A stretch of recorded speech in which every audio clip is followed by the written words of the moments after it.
একটু আগে মাত্র এশার নামাজের আজান হয়ে গেল, আর আমরা এই মসজিদটার পার্কিংয়ে বসে আছি। নামাজ পড়তে যাচ্ছে, দেখা যাচ্ছে মহিলা যাচ্ছে।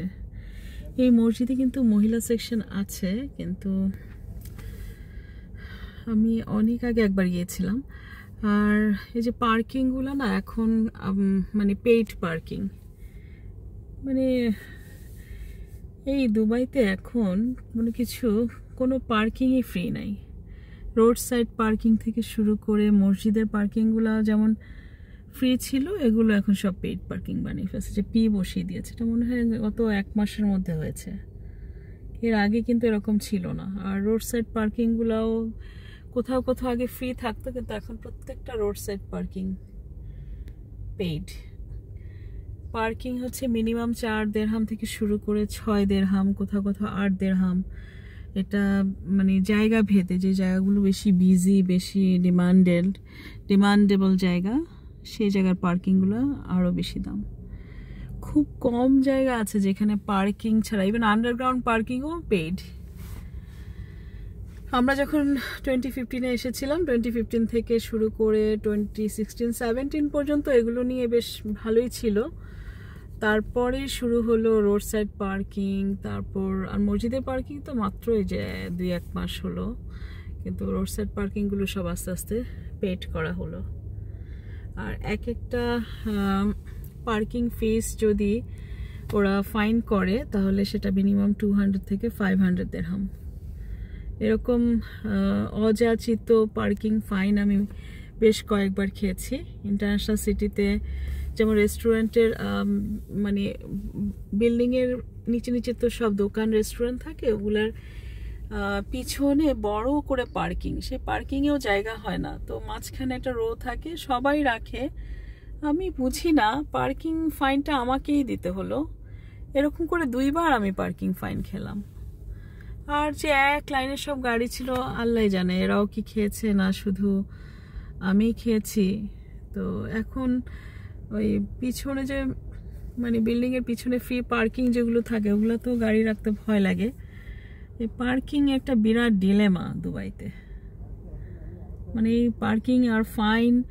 আর এখন এত মানে ইন্টেন্সিভ ক্যামেরা বসানো হয়েছে রোডের মধ্যে, যে কেউ যদি সিট বেল্ট ছাড়া, বিশেষ করে ফ্রন্ট সিটে সিট বেল্ট ছাড়া বসে থাকে, ওই ক্যামেরা ক্যাচ করে ফেলবে।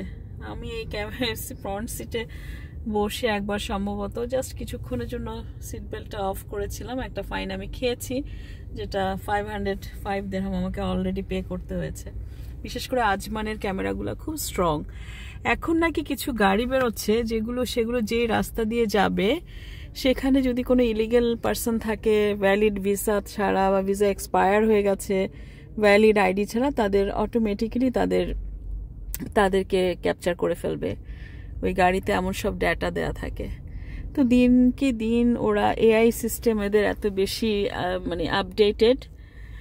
আর এয়ারপোর্টে তো জাস্ট একটা টানেল করেছে, যেখান দিয়ে জাস্ট গেলেই হবে, ওখানে স্মার্ট চেকও লাগবে না। এরপরে শুধু পাস করলেই মানে সমস্ত ডাটাগুলো উঠে যাবে। তো এগুলো আপকামিং হচ্ছে। আর 2026-এ তো ফ্লাইং ট্যাক্সি চলে আসবে।